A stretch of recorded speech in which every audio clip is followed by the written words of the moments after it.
ഹരഹരോ ഹരഹര കൃഷ്ണ ഗുരുവായൂരപ്പ. ഇന്ന് കാർത്തിക ദീപം.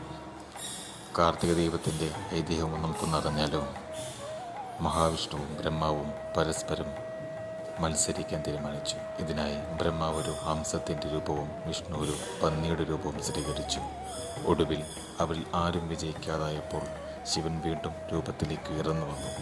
അങ്ങനെ എല്ലാ അളവുകൾക്കും അതീതമായ ദൈവത്തിൻ്റെ അനന്തത്തെയും ആത്യന്തിക അസ്തിത്വത്തെയും കുറിച്ച് ഊന്നിപ്പറഞ്ഞു.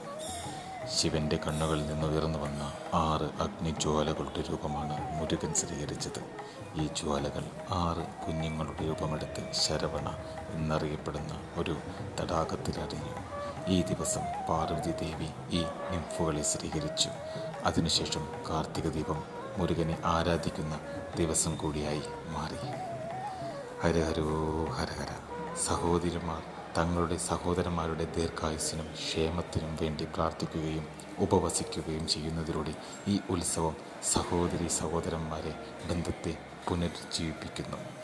ആന്ധ്രാപ്രദേശിൽ പൗർണമി അല്ലെങ്കിൽ കാർത്തിക പൗർണമി ദിവസം 365 തിരികളുള്ള ഒരു വലിയ വിളക്ക് കത്തിച്ച് ദോഷങ്ങൾ അകറ്റുകയും ഐശ്വര്യവും ഭാഗ്യവും ക്ഷണിച്ചു വരുത്തുന്നതിനായി കാർത്തിക പുരാണം ചൊല്ലുകയും ചെയ്യുന്നു.